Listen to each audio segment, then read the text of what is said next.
Hi, welcome back to some of you. I think we have about a half and half crew here who were here last week. My name's Rhoda Schlatter and I'm a mental health director at Center for Human Services. And my name's Lisa Kennedy.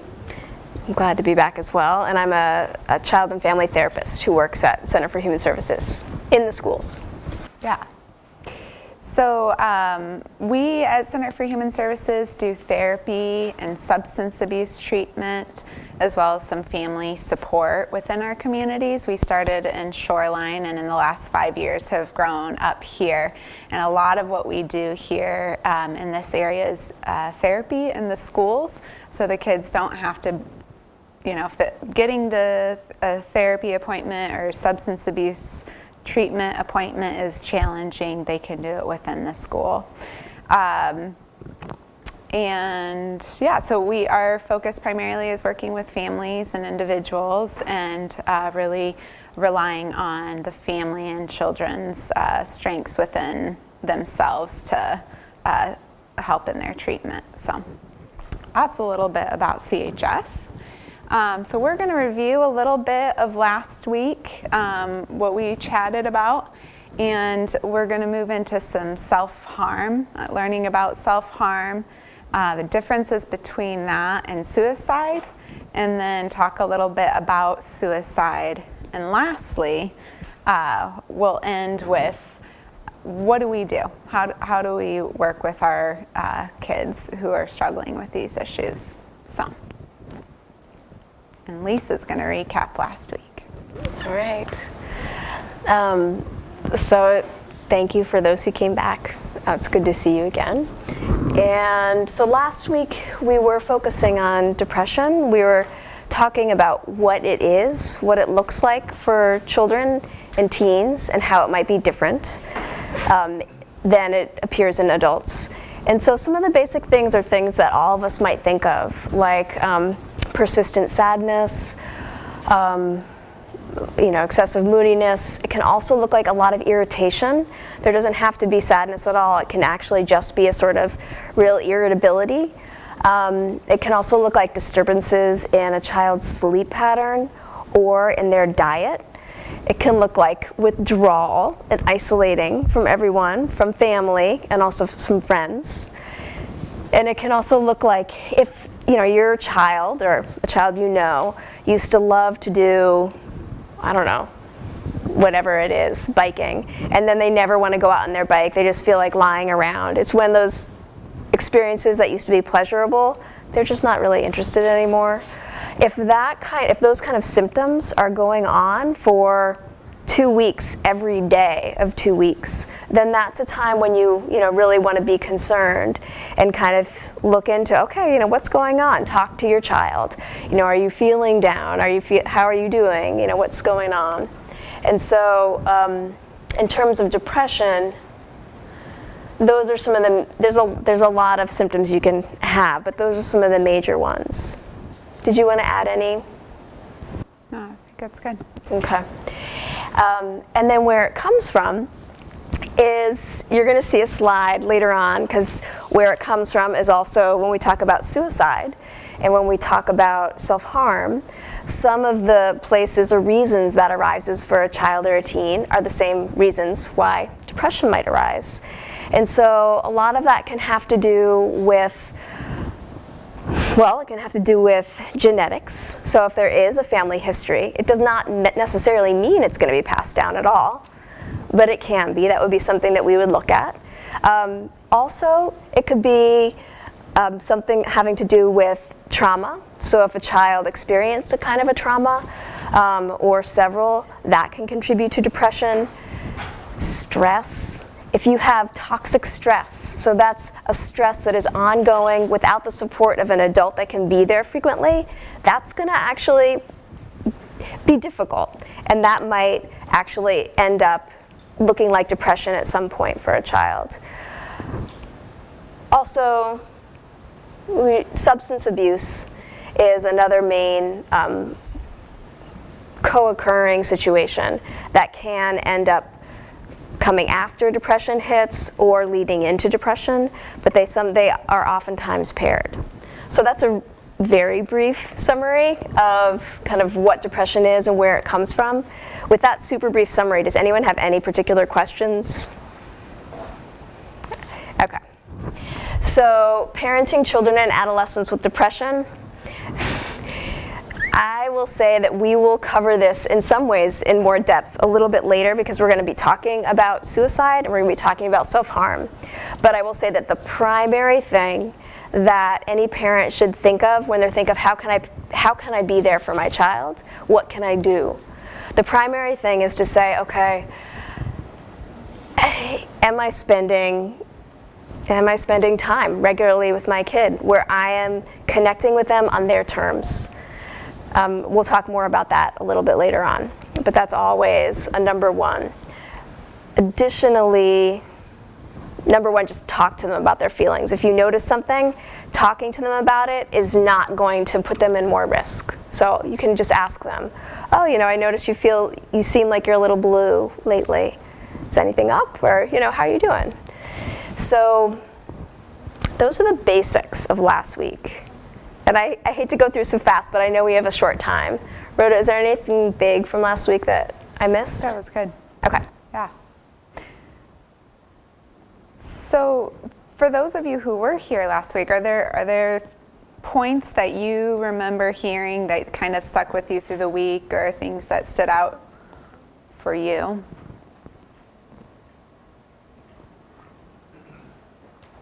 I think when I was here, when we talked last week, I just said the anger. Everybody thinks depression down. Yeah. Down in the dumps, or the outburst. Another sign, yeah. I'm Yeah. attacking everything. Yeah. Yeah. So anger is often a form of depression. Not often, but it can be a form of the way depression is shown. Cool. All right. So since we have a small crew here, if you all wouldn't mind sharing a little bit about, your interest in coming tonight, and if there are particular questions. We are going to focus, the whole series is on depression, but we will focus specifically on self-harm and suicide tonight. But if there are certain things that you would like to know about, that would be great to hear from you all.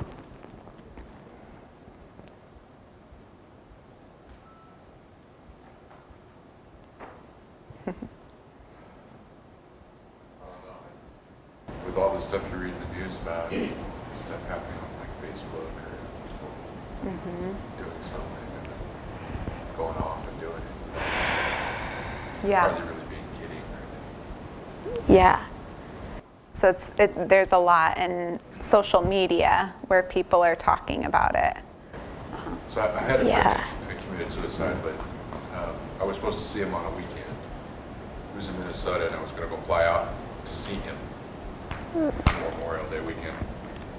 Just a quick story, but I didn't recognize the sign. I didn't realize how sad he was, because he called me the night before I was supposed to fly out the next day.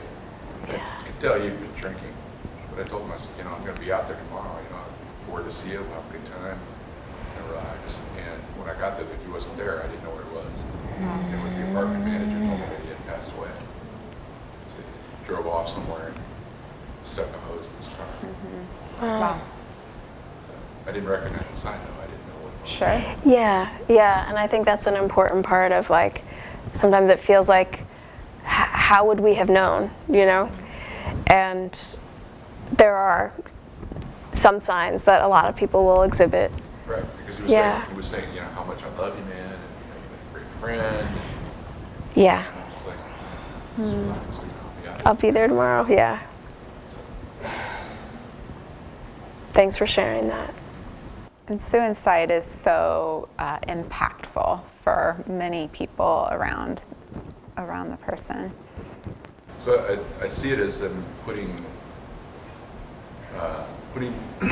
themselves in order before they do whatever Yep, they're going to do. yep. Yeah. That's one of the good signs. Anybody else? Oh, were you saying? Well, I've been trying to get this type of information, and within I have a 11 years old, and he is started nursing for the last probably like 3-4 weeks. Yeah. Like he's changing. So with my husband, we're kind of no freaking out in front of him. Like he's so different. He's way different. I'm a little bit strict with them. We have 3 kids, so he's the oldest one, and they have like a schedule and everything, and they do a lot of fun stuff, and they are in sports and all that. But lately, he's been like sad, like a little bit taken back, and it's like, okay, so we are reading a lot of books about it, and we read what you were saying, like symptoms and all that, and so we are just trying to be there for him, so he doesn't share too much. That's what it makes me worry, and he has always been like that. Yeah. So I want to know, but I don't want him to be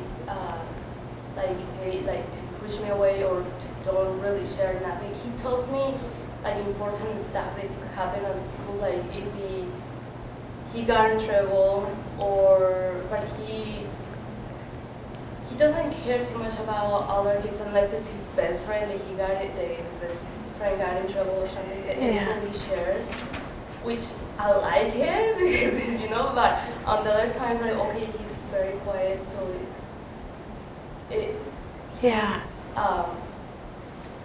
he really makes me worry. Yeah. He's only 11 and it's just happening. It just started to happen. So we want to be prepared for the change, and it's happening already. So we are not prepared. Right. So we've been reading a lot, and so just be there. Sometimes I don't want to be the type of parent that is like, oh, he's growing, he's changing, because it's the most common. Yeah. One of my friends said, yeah, he has a son, he's 11 years old. He said, yeah, I thought he was depressed or something. So I just asked the teacher, and the teacher said, no, he's growing. So I don't want to be like that because, it's probably growing and changing. But it's like, what can we do as parents? Sure. Yeah. And so that's why I'm here. You're really looking for parental support. Like, how do I support my kids in this? Yeah, he's talking back, and he's a good boy. But he's talking back. He's questioning more, and he has my other son is 8 years old, so I'm also trying to make a balance because it's like he gets upset, and the youngest one comes and tells me what's going on with him. So I have to talk to him a little bit, about he's changing a little bit, he's a little bit older, but you're gonna go through that too, and sometimes he needs some space, and he will sit and just listen to music. He doesn't close the door or anything. He likes to read, so I'm like looking through the books. What is he reading? Without me, without him looking at it, But I read it matters a lot. And cell phones and media.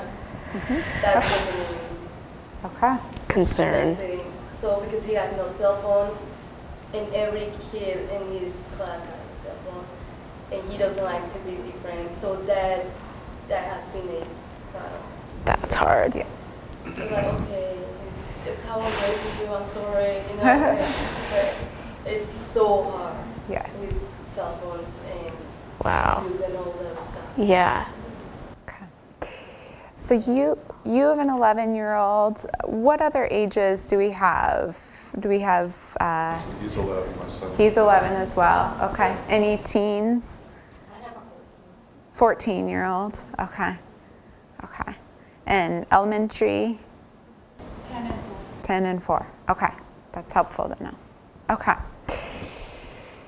So we'll talk here a little bit about self-harm.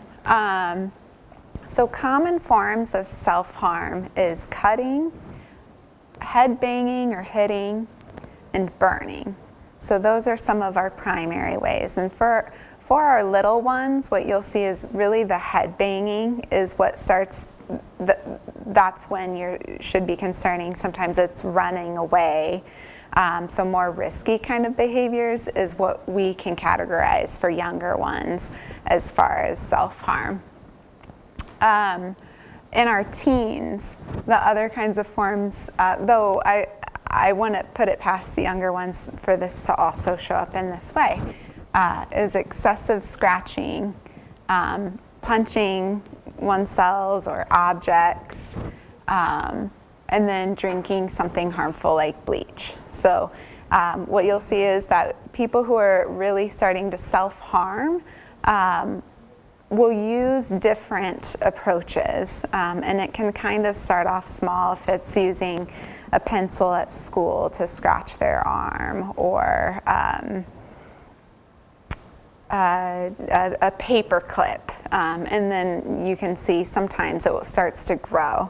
I've seen kids write certain things on their arms as well, and it's usually initially is a really it's not very deep, so it's a struggling to put words to what I'm trying to say. Sensory seeking like action? Yeah. Like seeking that sensory input? Yeah. Sometimes, yeah. What were you gonna say? Oh, I was just saying it's probably superficial. Thank you. That's a good word. Superficial Yeah. ones. Yeah. And then to the extreme, people do burn themselves, and the harmful, I don't see this one as much, drinking bleach and stuff like that, but that's also categorized. So what's your reaction to that? The reason why I asked that is as we were preparing for tonight, I was like, man, these are hard topics to talk about. We don't talk about these things. We don't talk about cutting and burning.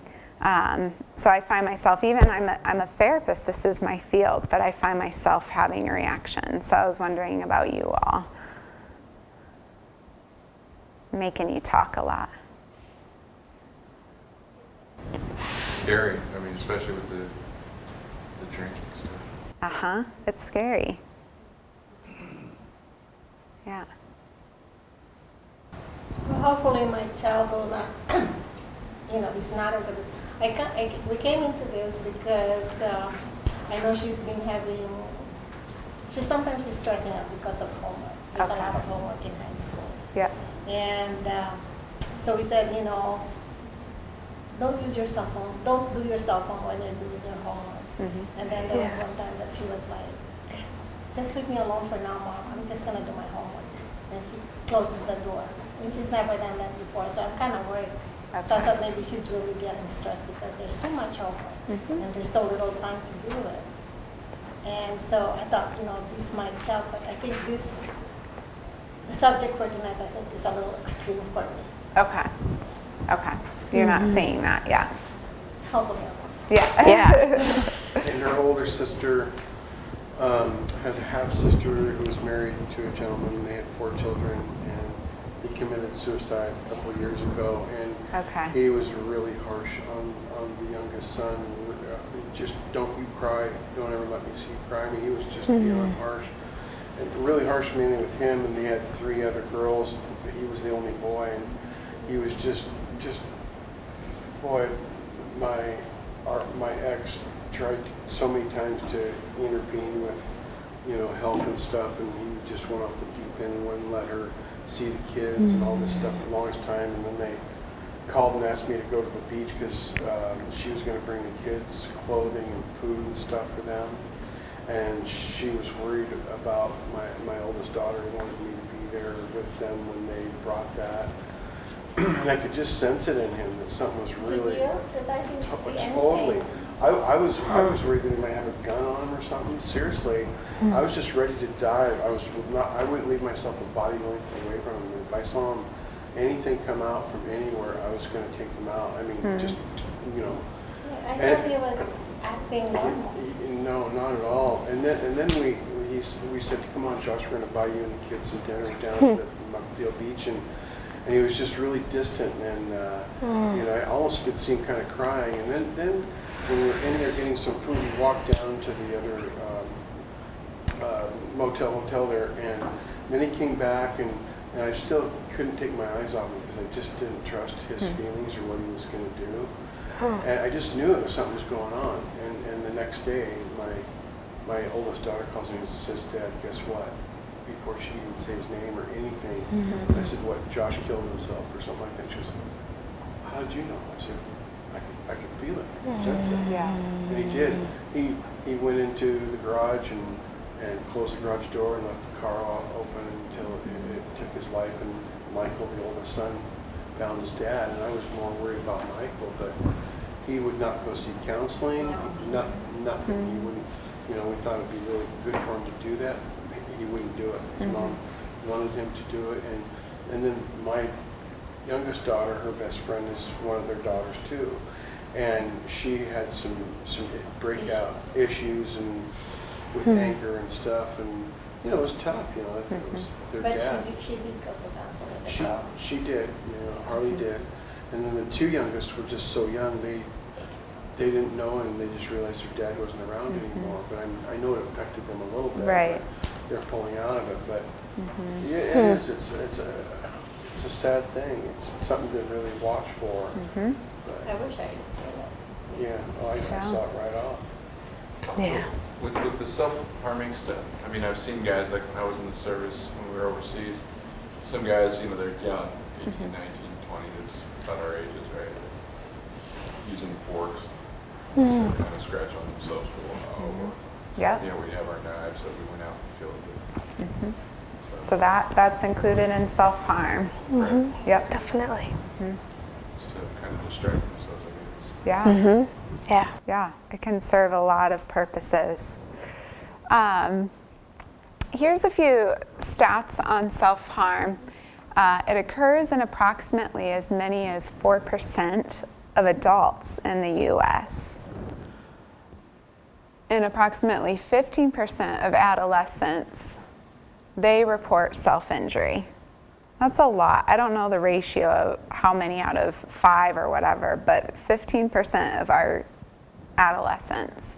And then it increases in our college students, ranging from 17 to 35%. So I don't have any stats on younger kids, but we do know that it is growing, the number of people who are self-harming, and even these stats are very striking to see. Okay, so college is a really hard time. College is a time where a behavior like self-harming can really increase. So what we really talk about is the importance of having these conversations, as hard as it is to start young with your kids and letting them know, you know, we have these conversations. We talk about when someone's hurting and when they're hurting themselves.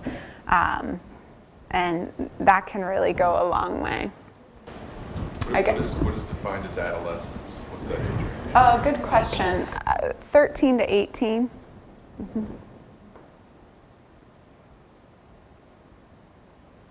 So here's some common reasons. You take any kid who is self-harming and you'll have different answers about what's going on, but here are some common things that we've heard. Tension release. If you have a lot going on inside and you're in pain, you get hurt, that releases some tension. There's a physiological experience that happens when you're hurting, and that's a common experience that people have. Social communication. If someone comes out and they have short sleeves on, they have cuts down their arm, that they're communicating something, right? You can see that, you know something, they're hurting.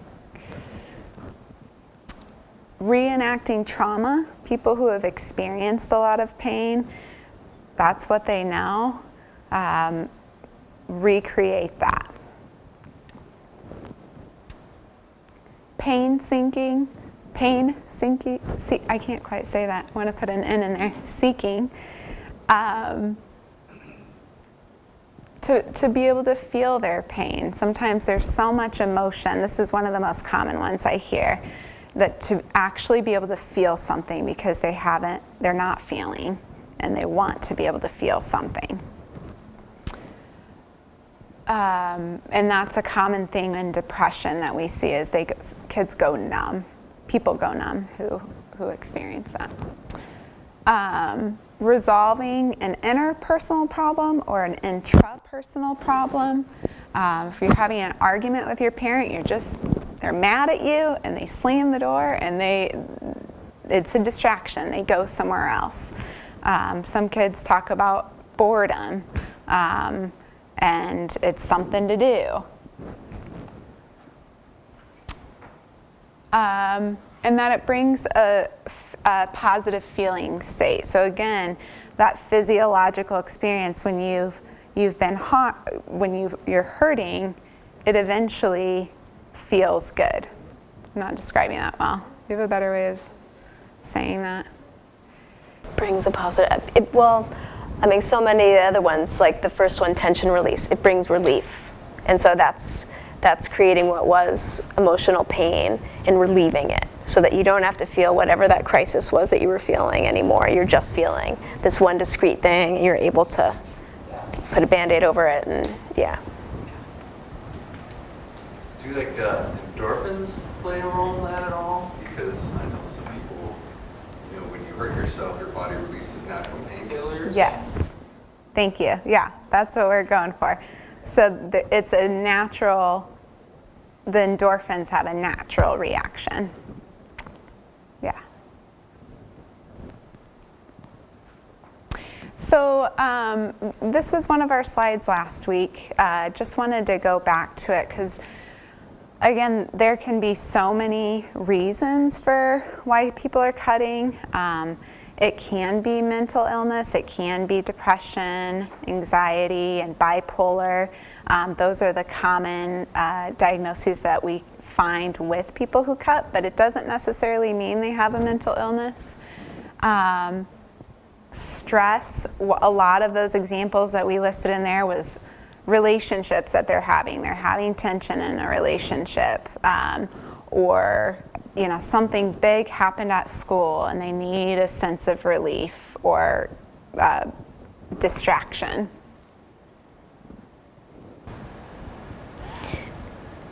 Yeah, and I guess I would just round it out with, there's a lot of kids who will come to me and say, I just tried it because my friends were doing it. I mean, where there can be mental illness going on, but there can also be this sort of social contagion where there are more teens who are doing this now. And so that can influence someone to just say, well, why are they doing it? And they just try it one day, and for a lot of teens, they just then move on.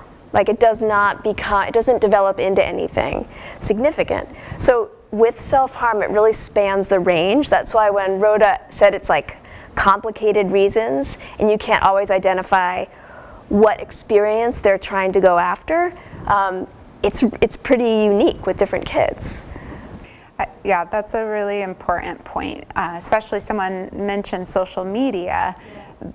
Kids are talking about this online, and when you start talking about something kind of sideways, people want to try it out. They want to see what it's like. It's like having sex, this is, if we're not having conversations as parents, kids are going to explore that. They're going to learn about that from their peers rather than learning about it from you guys. And then they try it out, they experience it on their own. And so that's a lot of what we see with self-harm is, well, my friend does this, let's see what this feels like. So, thank you.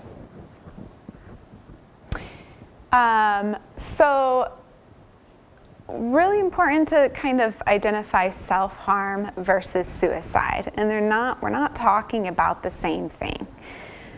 Self-harm is not intended to be lethal. It does not mean that they want to kill themselves or end their lives. it is a seeking of relief. It's a way of coping. You know, we all have ways, if it's to go for a jog or to take a bath when you get home or whatever it is that you do to relieve. This is one of the ways that people who are self-harming have learned helps them to deal with whatever's going on.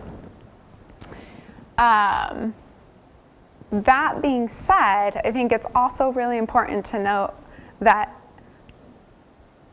when someone is cutting or when someone is really hurting themselves, they can unintentionally make it worse.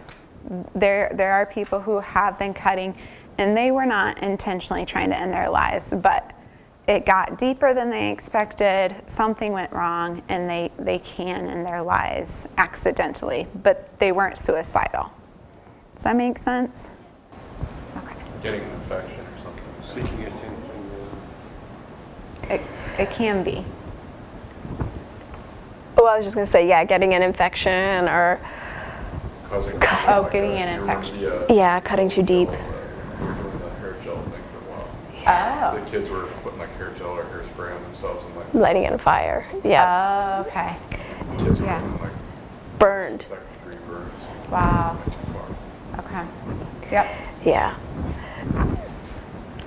So suicide is self-directed, injurious behavior with an intent to die as a result of what they're doing. So that is what suicide is. They're often with it suicidal thoughts and suicidal planning. So someone who is self-harming isn't planning to end their life, but someone who is suicidal has suicidal ideation. They're likely creating a plan. Some of the examples in their garage or whatever that you have already mentioned. So. And so while the behavior of self-harm is distinct from feeling suicidal, they absolutely can, be in the same person. So if you're self-harming, doesn't mean that you won't be suicidal, or that's something not to watch for in your child. They absolutely can go together, but it just means that the self-harming itself as a symptom does not often mean that there's an intent to complete a suicide. Does that make sense? Yeah. So with suicide, and we shared some of the stats on self-harming with suicide, you can see that it's actually gone up. So it used to be the third leading cause, and now it's the second leading cause of death for ages 15 to 34 in the US. It's the sixth leading cause of death for 5 to 14-year-olds. And I think I can say that for me, doing this work, that's it's true, that some very young people, because of different reasons, and we'll get into causes, can feel like there's no way to go on. So it's something to just know is there and to be attentive to. The risk of completed suicides is more than 100 times greater than average in the first year after an attempt. So if you have anyone, kid or adult, who has already attempted, then the risk goes way up for a second attempt. So you can also kind of keep that in mind. Substance abuse is another great instigator of suicide. So Mental Health America was writing about how it's involved in about half of the cases of suicide attempts. Do you want to say anything about that in particular? Yeah, I just think that's an important one because people who have substance abuse issues are often very stigmatized. And these are these bad people, these alcoholics or whatever, they do bad things. But it is a disease. That's how we think about it. It is a disease just like lupus. There you go. Thank you. That needs treatment, right? This isn't some horrible kid who has issues with drinking or drugs or whatever. They're hurting people. And I think I was just really surprised by and half of all the cases of suicide, substance abuse is related. That's striking. And one thing with these numbers that's important, I feel like important to consider, is that when you have someone talking about suicide, or there's something that you're, like both of you kind of talked about intuiting, there were some things, signs you were reading that got you worried, feeling like something was going on. Or if someone is, threatening suicide blatantly, you're like, oh, is this just attention seeking or what's going on? You can see with the numbers being as high as they are, it's always important to kind of, take your intuition, take what a child is saying to you seriously. Because even if it is like attention seeking, they are seeking attention for a reason. So there's something there that they're trying to connect about. So just some overall facts that men are more likely to die by suicide than women, but women more often make attempts at suicide. American Indians and Alaska Natives tend to have the highest rate of suicide. White people also have just under that, the next highest rate.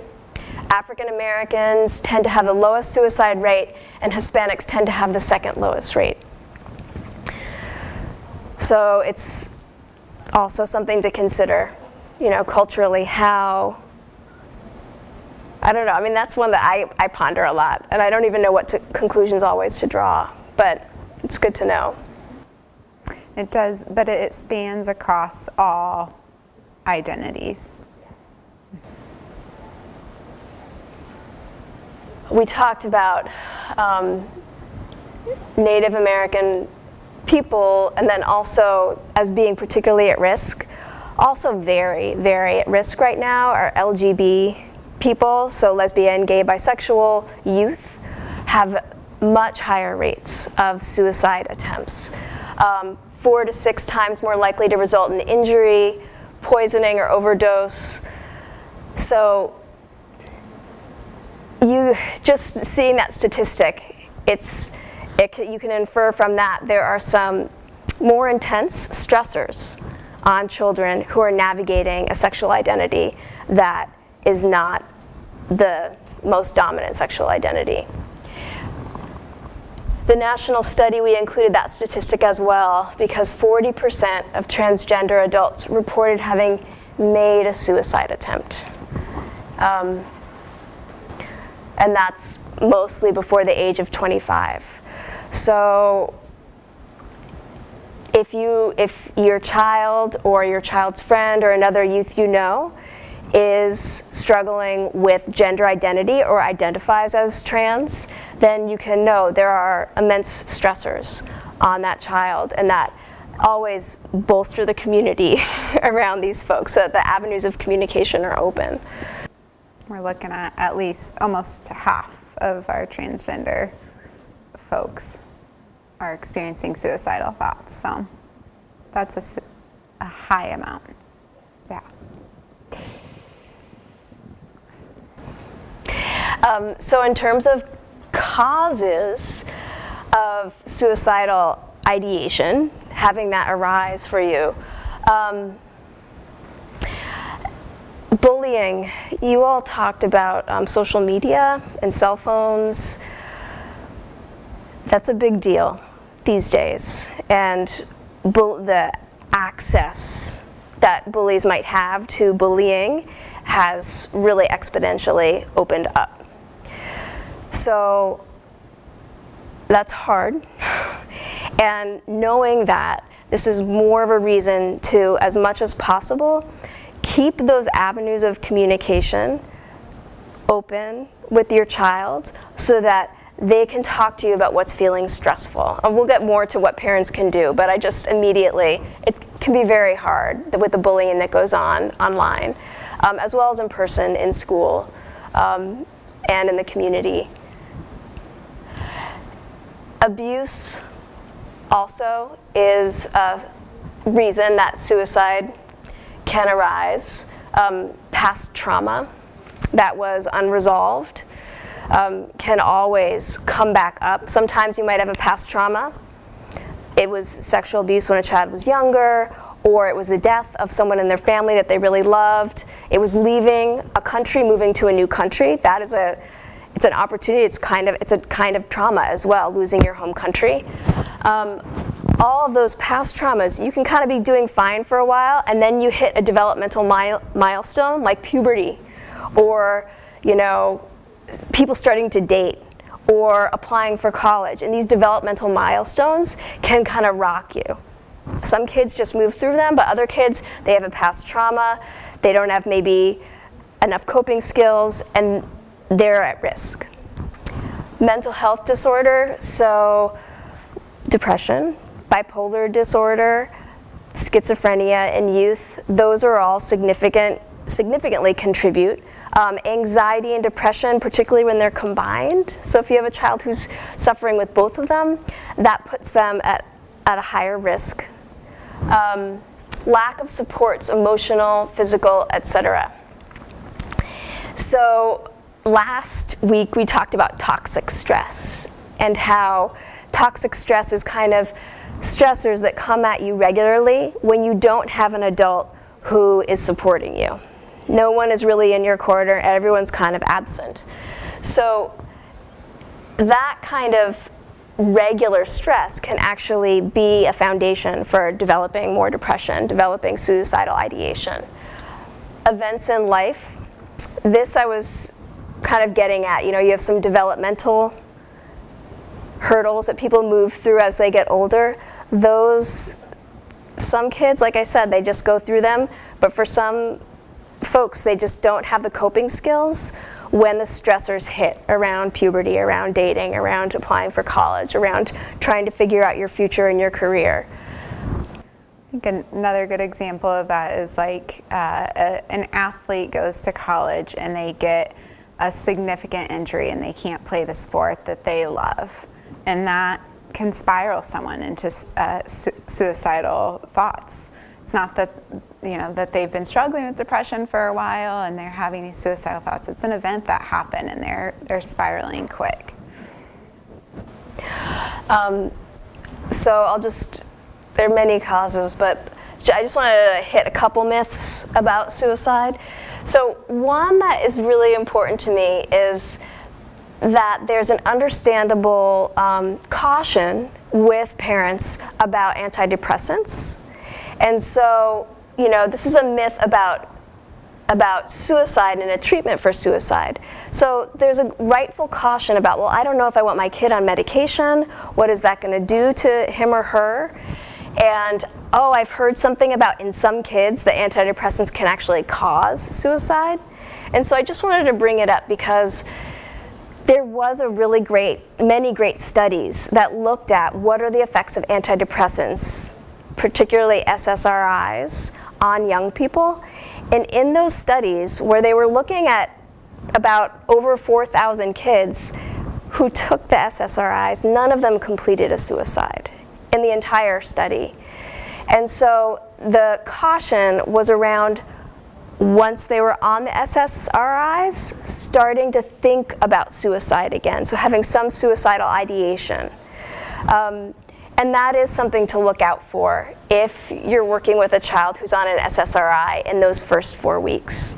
Sorry to get really specific there, but it's a myth that can be.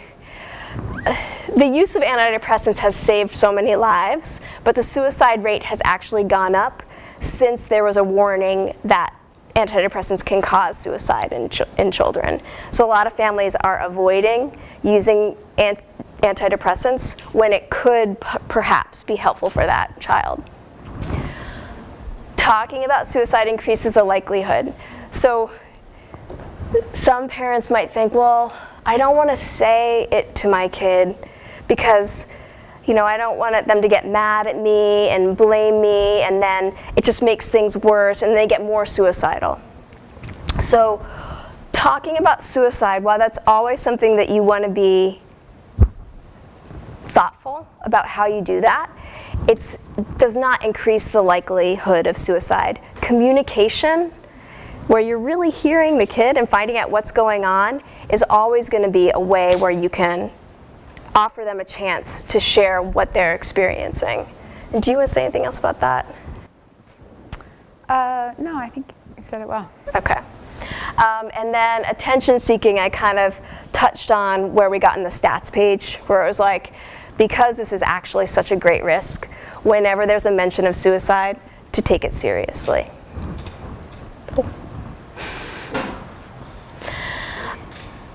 Okay, actually, and maybe all of you could join in on this one because you have observed, had some feelings, intuitions, observed some signs that are definite signs of someone when they're suicidal.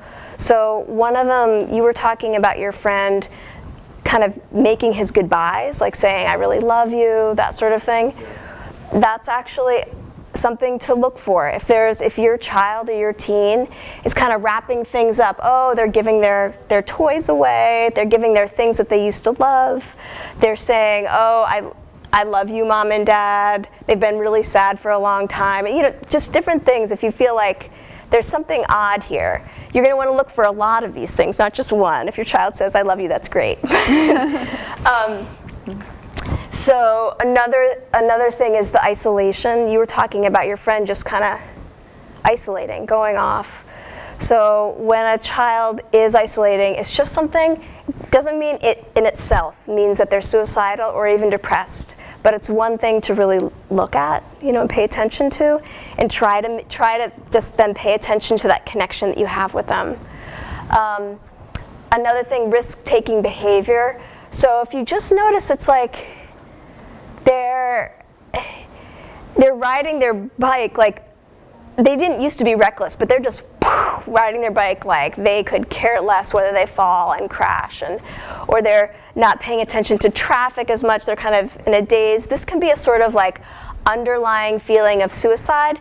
Maybe they haven't made a plan, but underlying they're moving in that direction. Talking about hopelessness and helplessness. So if you notice, if they're younger, if you notice in their artwork that there is this theme of sadness running throughout it.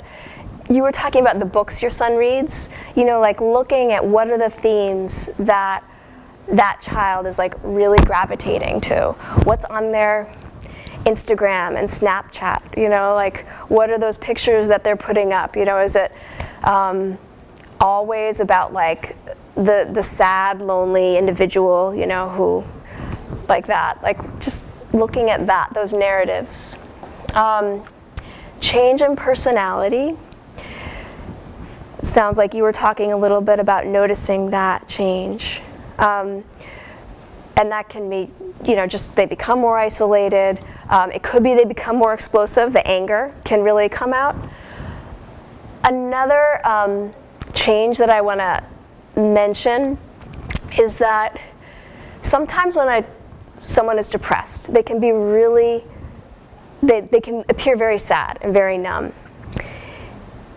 When they make a decision to end their life, sometimes that resolve can buoy them. So you might see a kid, and I've heard this many times, where, oh, but last night there's a suicide attempt. And the parent says, oh, well, last night she actually seemed like she was in such a good mood. She's been so down for so long, and suddenly she was just like, oh, she hung out and she watched TV with us, it was just chipper and talking. So sometimes, especially if there's been a previous attempt, that's a sudden change of mood to pay attention to, if they've been depressed. We talked about giving away important belongings. If they can't talk about the future, they might, you can kind of feel in there, like, do they think they're going to graduate high school, or do they not think they're going to live that long? They might not be thinking about the future. We talked about isolating, and we talked about mixed anxiety and depression earlier. Yeah. Have any of you seen any other signs that you feel like were there in the cases that you've experienced? I have two friends of mine in the last couple of years that both committed suicide. Yeah. They both were using substances, and Yep. one was, he had hepatitis C and some other things, but he when I would go see him, he'd be very argumentative and get in a fight with me every time.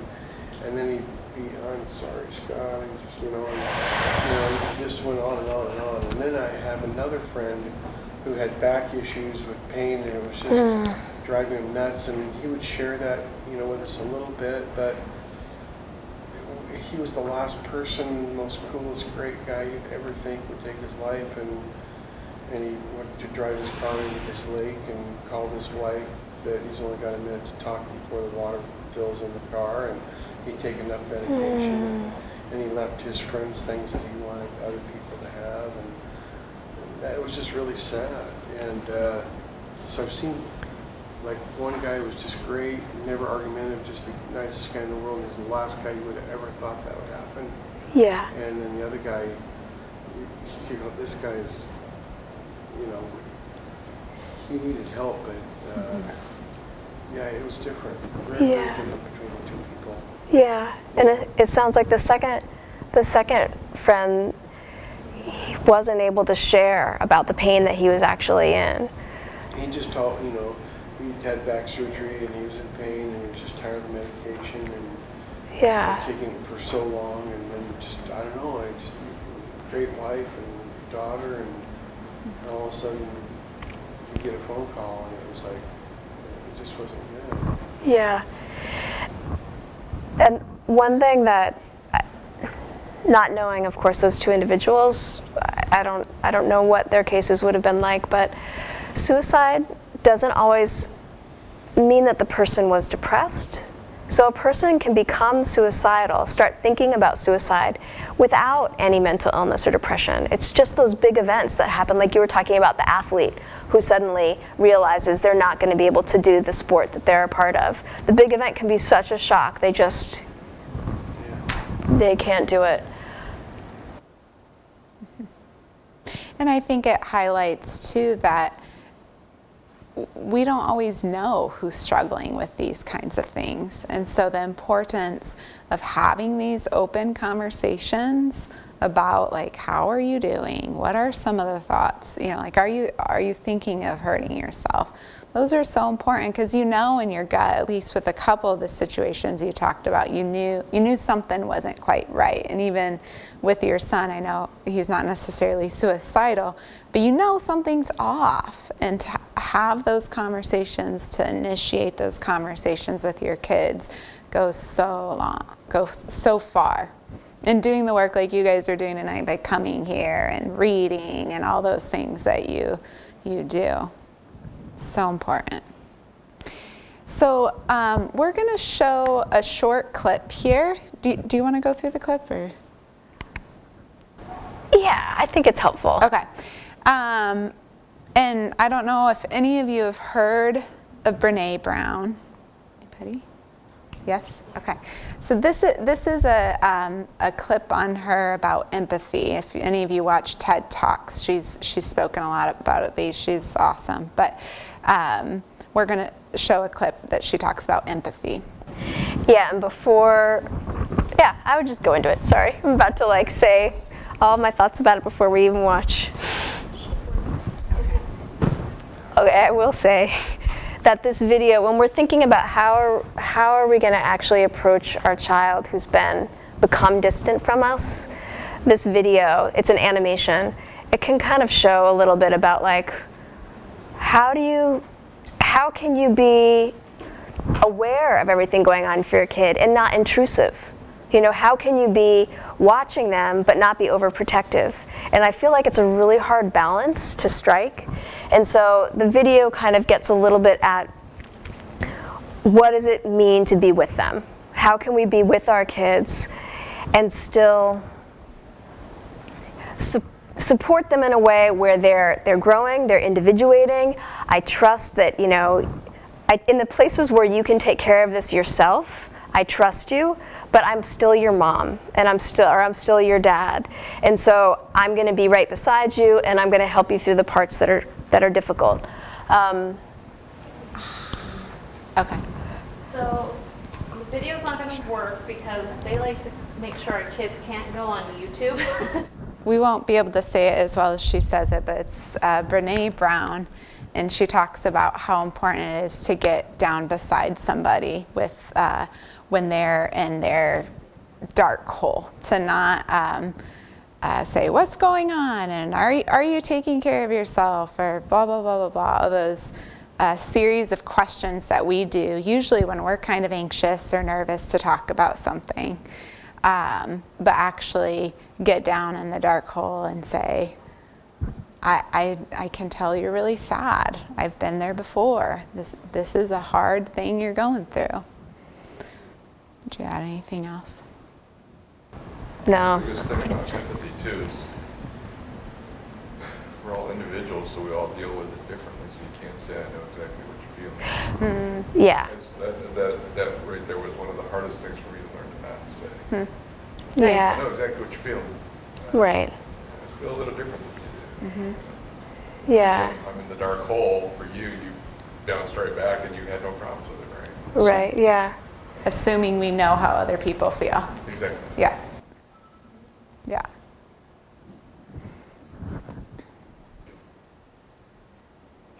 So we've talked about going ahead and asking those hard questions. So how have you been feeling down lately? Have you been hurting yourself or making plans to hurt yourself? That's one of the first things that when you're learning about suicide is to ask if you have a plan. And that is okay. Those are appropriate things to ask your kids in those conversations. If you see that your child is self-harming themselves, one of the things that I always try to tell parents is respond like you would to any other cut or wound that you would see on your child. They've been scratching you. Oh, you're hurting. Let's wash this off. Let's bandage this. How are you? Does that feel bad? You know, those normal conversations that when we know someone did that to themselves, we get really scared and don't want to talk about it. But it's they're communicating something, and the way you respond is so important.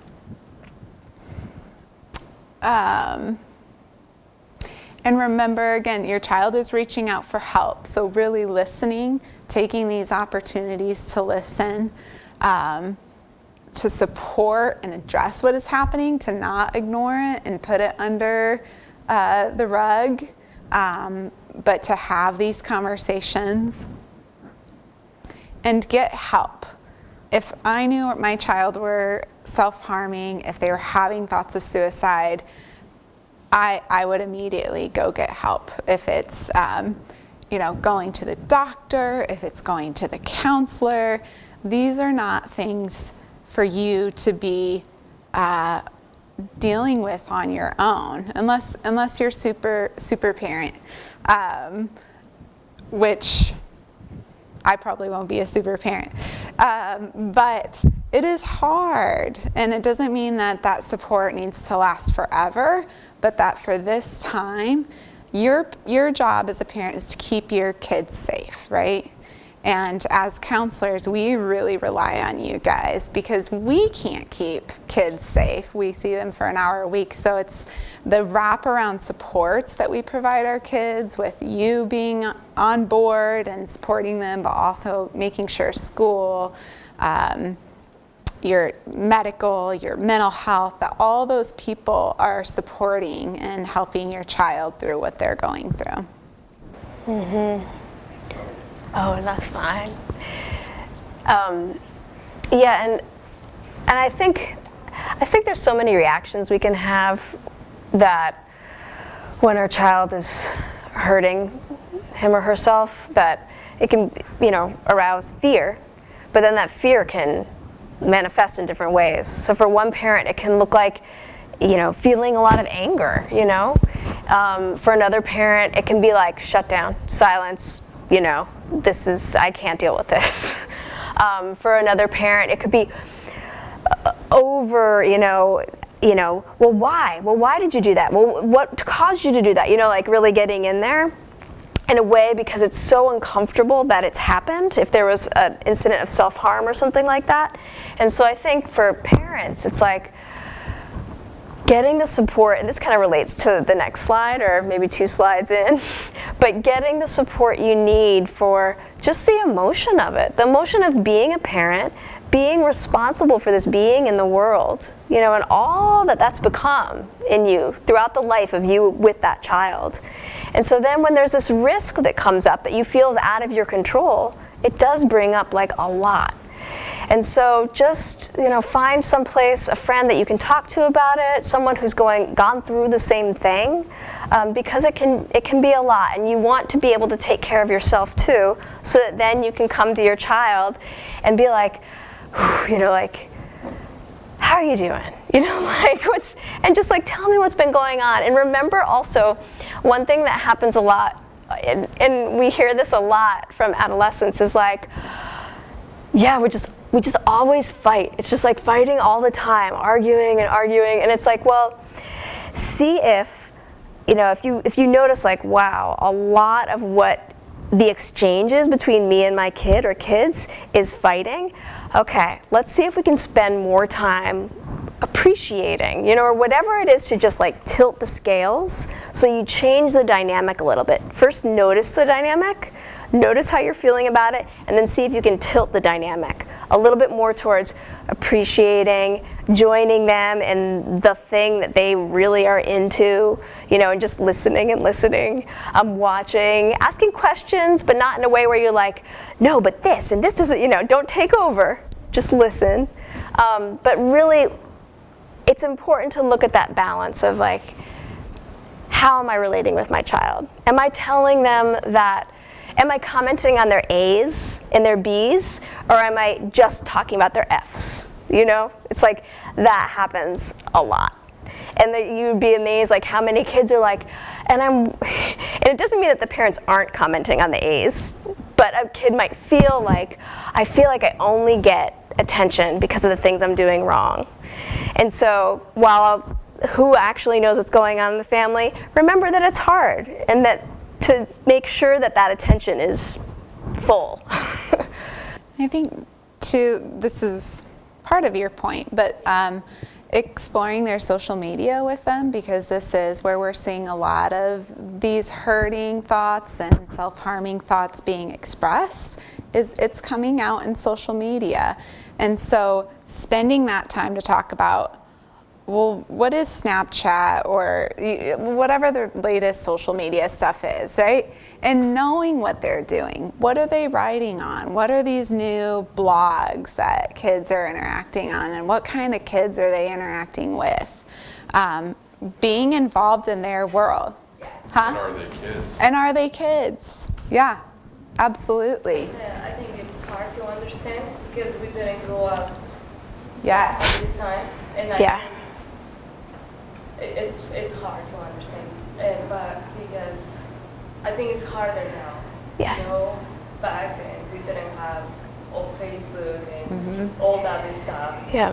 You know, and now we talked about suicides yesterday with my son, and I was worried because I was like, oops, I hope this wasn't wrong for me, you know? Oh, yeah. I was too young, but everything came because the cell phone, he said, I just don't like to be different. And I'm like, Yeah. different. You know, the fact that cell phone is just a thing, it's material stuff, you know? So we talk about that, and then my husband started saying, you know, people kill themselves because the social media. And we started talking about that, and he calmed down, and he didn't ask about cell phone anymore. Yesterday, I really hope he understood. He's not like, he doesn't get upset because he wants the cell phone, no, but he brings it. You know, Yeah. he brings it, and it's very hard. It's like for him to, for us to make him understand. Yeah. And he's only 11, but his friends had a cell phone when they were in 3rd grade. So it's like, I'm too late. I'm like, and it's like, okay, what did they talk about? YouTube? Because you have a computer over here. Right. It's like you have your iPad, you can text friends. but he doesn't have Facebook, he doesn't have all that, social media. Yeah. He doesn't have that. So, Yeah. and he's good. He goes to the club and it's like, so it's, we talked with my husband, it's like, we see the difference, He's, probably behind in cell phone or whatever, but you know what? He's the top of his class. He's always competing, in the school and all that. Yeah. And all the state tests, he's always very high. It's like, look, you don't have cell phone, but look at this. Yeah. Yeah. And he's Nice. with the biggest smile. And but we have to keep talking, and there is a book that says, because he's talking back, and when you were saying when they tag and I forgot the name, say, even my parents just something like that, I was like, what? But I started reading it because I'm like that. He said something, and I'm like, why did you say that? Yeah. And they think faster than we do. Yeah, I know. I know. They think faster than we do, and they will come with these excuses that it does make sense. It's like, what are you gonna say? And we say, parents, this is something very stupid. They just make them more mad, Right. It's like, why don't you just, if you say no about something, you say no, and then they're gonna be upset and all that, but don't say nothing, and I'm over it, Yeah. Nice. I need to work, and then later, I was like, okay, well, I didn't like too much how you answer me, and they were more calm, and they know what's wrong, they're growing, Yeah. they don't know, Yeah. they are looking for their personality, and they know it's not good to talk like that, Yeah. but they know that it's not too bad, because they are growing, so True. Yeah. but Yeah. It is. It's Yes. hard because all of us here did not grow up with all of that they're growing up with the technology. now, Computers. it's Yeah. harder now. No internet. So knowing Yeah, it's really and not different. just burying your head in the sand of what your kid is doing at 12 o'clock on their computer is so important. And having those conversations, you and your husband did brilliant in having those conversations and setting your limit. It's not easy to do as a parent. Yeah. So I know we have to wrap up because we're over time. Any last points that you want to say, Lisa? Oh. The only one that's just on the tip of my tongue is just very briefly, to know what your child is doing on social media, just because this is such a big topic, and also to hear them about why it is so important to them and how much of children's social connection right now is coming through social media. So to also really hear them and how hard it is to navigate that, to have it, to not have it, to all of it. It's hard right now. So that was just that, the both sides, the interest in knowing what they're doing and to listen to how that's such a form of social connection. Oh yeah. Yeah. All right. Thank you all.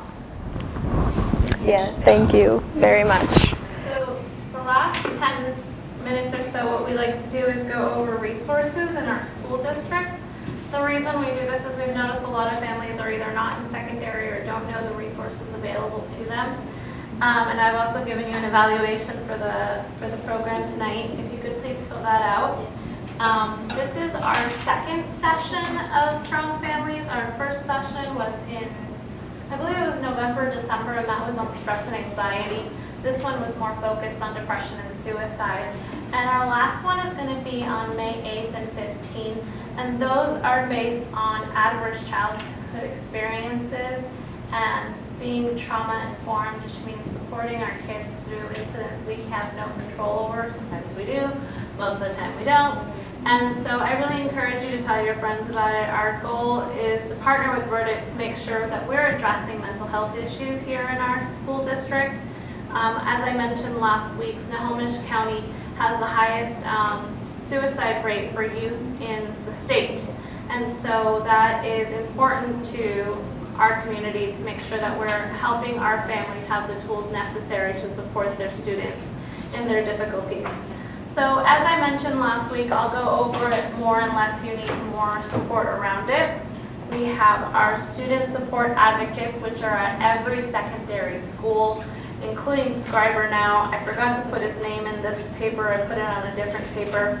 But student support advocates are social workers in the school.